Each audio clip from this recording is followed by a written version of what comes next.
how's it been to be a gay man in the music industry, particularly in hip hop? Um, I think once I started booking jobs and started to work, it got better. But before that, when I was just kind of like trying to find my way around Hollywood, and people would be kind of weary, or if I was gay, and the gay guys who knew I was gay would tell other people that I was gay. It was hard, but sometimes you just got to find your way. And I think even if I was a straight guy, just depending on what I look like or who I hung out with, it's the same type of scenario. You know what I mean? I don't think it's. I think it's a little harder just based on the fact that we don't have a blueprint or kind of like a person we can follow and kind of mock their moves to be successful. But I think it's equally hard for a gay guy in Hollywood and a straight guy. It's hard for anybody that comes to Hollywood. Now, are you familiar with Lord Jamar No. from Brand Nubian? Okay, well, here's somebody that we interview pretty frequently here on Black TV, and he always has his own views on certain topics, and he had a particular topic on gays and rap. Within hip hop, within our parameters, to keep this hip hop shit strong, we don't fucking wear skirts. We don't fucking ride around trying to get our dicks up from fucking transvestites and shit like that. You know what I mean? Like, that's the shit that weakens hip hop. You know what I mean? Like, you can be gay in your own private life if that's what you want to do. Just don't bring it into hip hop. That's all I'm saying. Like, I'm not hating on the gays. I'm not homophobic. I don't have the mental disease. It's ironic because, if you follow the hip hop culture and where it comes from and why it sprouted, for a oppressed person to try to oppress another person, it's kind of crazy to actually hear him say those things. And one of the things that was interesting about what he was saying is the mental disease. That's where I just it's hate. You know what I mean? It's a thin line between having an opinion about something and basically saying things that will make another person feel less than who you are. It's almost like saying white people have no place in hip hop. Or a Chinese person doesn't have a place in hip hop. And I just don't think that's true. I think it's a culture based on where you were raised, how you were raised. I don't think sexuality plays that big of a issue, because then you can go and say that women don't have a place in hip hop. It's just too much. He can have his opinion and he's entitled to it, and God bless him. So. And what do you think is going to take for, do you think hip hop is even moving in a realm well? Absolutely. One of the things about just the whole climate of our culture right now is we have a person like Drake who is at the top of the totem pole in music right now, and he's definitely not your typical rap artist from the hood or from the streets of the Bronx and New York and Brooklyn and all that whatever. But he makes amazing music, you know what I mean? And he's a dope person. Like, his music is dope, his whole everything is dope. And this is a guy who used to play on Degrassi High. So I don't really necessarily think that a gay person would kind of hamper anything or make it worse. Then I think it's all about you making good music. And I think that's the most important thing, and having a message with your music. So. And how would you say to a gay rapper who may not be out of fear that, hey, if I come out, then people are just going to look at me as a gay rapper, no matter how good my music is? Well, if you lead your stance with the gay rapper or the gay anything, I mean, that doesn't even make sense. You're a rapper. I would never try to like push my music or push anything as the gay. That's, I'm a person. So I'm a rapper. I'm gonna let my music speak for itself, and if you like it, you like it. If you don't, you don't. If it's not good, it's not good. If it's bad, it's bad.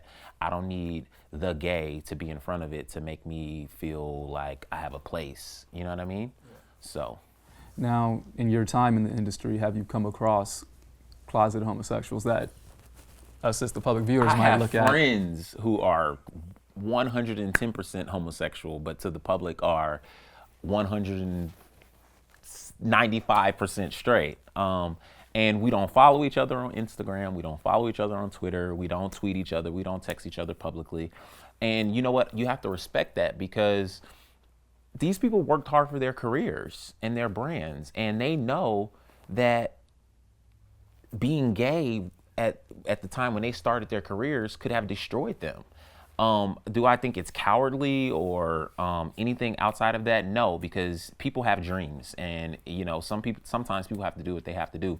Me, on the other hand, the choice that I decided to make was to be me, be my authentic self. And if you like it, you like it. If you don't, you don't. That's my choice, and I can't force that on those people to feel the same way. That's not the choice they made. That's not the choice they decided to live. But it's the one I decided. So, but some people might sit back and say, well, today is probably the best time ever to be gay, because now the kind of tides have turned. It's like if somebody comes out as gay and a person shames them for that, then they're labeled, homophobic, and everybody, they have an unpopular opinion now. Whereas now, the person that comes out as gay is, applauded, essentially. So why don't you think people who probably came into the industry a decade or so ago can't come out now? I would love for, people to come out if that's where they are in their spirit to do.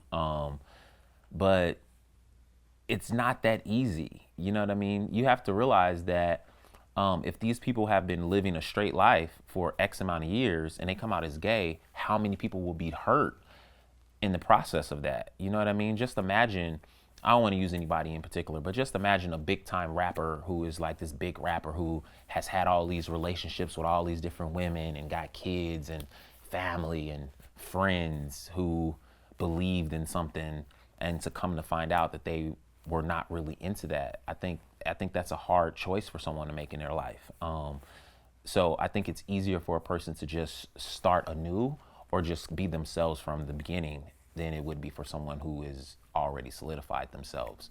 I know this is crazy to say, but I can only imagine how Kris Jenner feels after having children and years invested in someone, and he just woke up one day and said, hey, this is who I am. I've been hiding this, and became a woman in front of her. I know that's hard.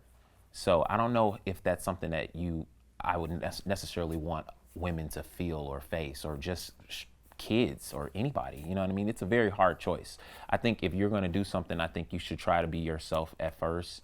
It just makes everything easier, because all of that other stuff is just a lot of extra stress. You just need to just kind of eliminate that from the start. And now some of your friends that might, still be in the closet, are they also sleeping with women as well? I know they have beards. They do. They have beards. They have girlfriends and girls. They may or may not be sleeping with them. I don't really know exactly, but I know they still sleep with men. And I think that's a problem, because I don't believe in hurting anybody. You know what I mean? So I think it can become an issue when you're doing stuff like that. Yeah, because a lot of women in particular, black women, that's kind of the main thing, that the pain issue that they have is, guys that are on the DL but are still sleeping around with them as well. Right. What's your opinion on that, and how, when you come across people in the gay community who do that, are you conscious to say hey, that's kind of not cool? Or? Well, there's a such thing as bisexuality. There's a such thing as men who actually like men and women. You know what I mean? So I can't be like, no, you can't do that. This person might genuinely be sexually aroused by a woman and genuinely be sexually aroused by a man equally. So that's a part of human, I don't know if it's culture, but characteristics. It's a human characteristics. Bisexuality is real. So I don't really know what to say to that. I can only speak for me. As a gay guy, if you're just 100% gay, I think it's a problem if you want to pretend that you're not. And the problem that I have with our culture in general is the moment a person sleeps with a man, even if they still like women, they're considered gay. It's no in between. There's no gay area. And that's not true. You know what I mean? If a woman sleeps with a woman, it's okay. And she can go back and ride ride a dick, do whatever she wants to do a week later, and nobody cares. But the moment a black man does it, it is an issue, and it makes no sense. Like, I don't understand the double standard. So, you know, I don't know what to say to that. So you don't believe that if a guy sleeps with a guy that he's automatically gay? No, I think what defines homosexuality or being gay, in my opinion, is having emotions for the same sex.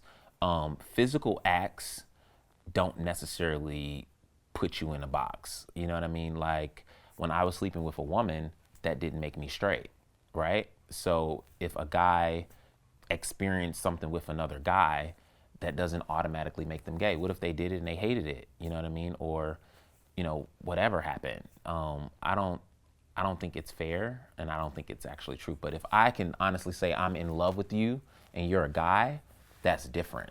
You know what I mean? So.